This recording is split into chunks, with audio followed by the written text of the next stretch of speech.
मापा ने finally proof कर दिया है कि यूता को गोजो लेवल का सॉर्सरर क्यों कहा जाता है। और honestly Jujutsu Kaisen culling game arc का एपिसोड नंबर 12 अब तक का बेस्ट एपिसोड लग रहा है। आज के वीडियो में हम सेंदाई कॉलोनी में हुए पूरे फाइट को step by step break down करेंगे और हर एक प्लेयर की एबिलिटीज, उनके टेक्निक्स और उनके फाइटिंग स्टाइल्स को समझेंगे। तो वीडियो एंड तक जरूर देखना। सेंदाई कॉलोनी की फाइट समझने से पहले यूता की पावर को समझते हैं। यूता के पास ऑलमोस्ट लिमिटलेस कर्स एनर्जी है। इवन सातोरू गोजो ने भी कहा है कि उसकी टोटल कर्स एनर्जी उससे भी ज़्यादा है। उसकी मेन कर्स टेक्निक है कॉपी, जिसके थ्रू वो दूसरे सॉर्सर्स की टेक्निक्स को कॉपी कर सकता है। लेकिन कंडीशन ये है कि रीका को उस सॉर्सरर का बॉडी पार्ट कंज्यूम करना होता है। रीका यूता की कोर स्ट्रेंथ है और वो एक शिकिगामी लाइक कंपेनियन है जो उसके लिए कर्स्ड एनर्जी और वेपन्स स्टोर करती है। और रीका के फुल मैनिफेस्टेशन के 5 मिनट में यूता की पावर मैसिवली बूस्ट हो जाती है। साथ ही यूता रिवर्स कर्स टेक्निक भी यूज़ कर सकता है, जिससे वो खुद को और दूसरों को भी हील कर सकता है। और उसकी फिजिकल स्ट्रेंथ और स्वॉर्ड स्किल्स भी टॉप टियर है। अगर तुम यूता के कैरेक्टर के बारे में एक डिटेल वीडियो देखना चाहते हो, जैसे कि वो यूता कौन है, रीका उसे कैसे मिली, उसका डोमेन कैसे काम करता है और फुजिवारा क्लैन के साथ उसका क्या कनेक्शन है, तो कमेंट्स में बताना, मैं उसके ऊपर भी एक डिटेल वीडियो बना दूंगी। अब बात करते हैं सेंदाई कॉलोनी की, जहां एक ही जगह पर मल्टीपल पावरफुल फाइटर्स अवेलेबल है। इस कॉलोनी में यूता के सामने 4 मेजर कंपोनेंट्स आते हैं: ध्रुव, कुरोरोशी, तकाको उरो और रयू इशिगोरी।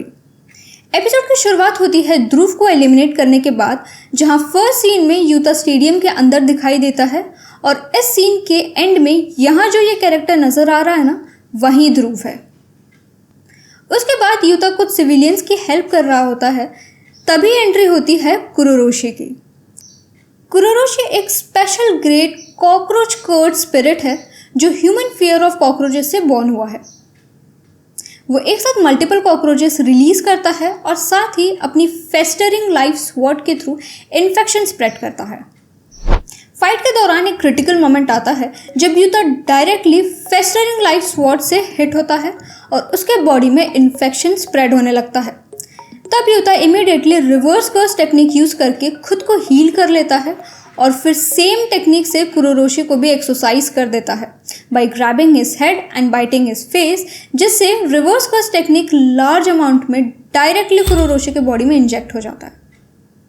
कुरोरोशी के बाद यूता का सामना होता है तकाको उरो से, जो एक हेइन एरा की रीइनकार्नेटेड सॉर्सरर है and she is the former captain of sun, moon and star squad और उसका कर्स टेक्निक है sky manipulation. Takako Uro literally sky को एक सरफेस की तरह ट्रीट करती है, जिसे वो बेंड, ट्विस्ट और फोल्ड कर सकती है। इसका सिंपल सा मीनिंग ये है कि यूता के अटैक्स डायरेक्टली लैंड नहीं होंगे और उरो उस स्पेस को डिस्टॉर्ट करके उसके अटैक्स को रीडायरेक्ट कर देगी।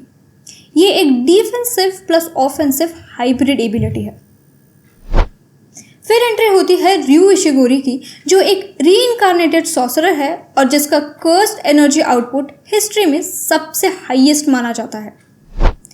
रयू का सिग्नेचर अटैक है ग्रेनाइट ब्लास्ट, जो लॉन्ग रेंज पे मैसिव डिस्ट्रक्शन क्रिएट करता है। अब बैटलफील्ड पर 3 फोर्सेस अवेलेबल है: उरो, रयू और यूता। इस पॉइंट के बाद यूता को रियलाइज होता है कि सिचुएशन कंट्रोल करने के लिए उसे अपनी फुल पावर की ज़रूरत है, इसलिए वो रीका को समन करता है। That was the most awaited moment for every fan. Utah की कर्स एनर्जी फिर से स्पाइक करती है और वो फाइनली अपनी कॉपी टेक्निक को यूज़ करता है। पहले इनुमाकी की कर्स पीस से उरो को थोड़ी देर के लिए इमोबिलाइज करता है और फिर ध्रुव की टेक्निक यूज करके बैटलफील्ड में इनविजिबल अटैक ट्रैजेक्टरीज क्रिएट करता है, जिनके कांटेक्ट में आते ही उरो के बॉडी पर ऑटोमेटिकली कट्स अपीयर हो जाते हैं। जब फाइट अपने पीक पर पहुंचती है तब एक 3-वे डोमेन क्लैश स्टार्ट होता है, लेकिन कुरोरोशी का ऑफस्प्रिंग इंटरवीन करके उन डोमेन्स को ब्रेक कर देता है। कुरोरोशी का रिवाइवल पार्थेनोजेनेसिस के थ्रू होता है, जहां पेरेंट की डेथ के बाद उसकी कर्स्ड एनर्जी उसके ऑफस्प्रिंग में ट्रांसफर हो जाती है। इशिगोरो एक पावरफुल ब्लास्ट से ऊरो और कुरोरोशी दोनों को डिफीट कर देता है और उसके बाद real high intensity fight start होती है। That is the time when the opening track starts playing.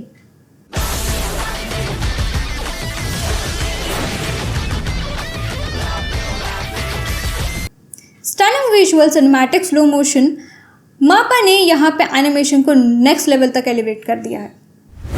Fight के एंड में हमें पता चलता है कि ऊरो और इशिगोरी दोनों जिंदा है और उनके पॉइंट्स लेने के बाद युता के पास टोटल 190 पॉइंट्स हो जाते हैं।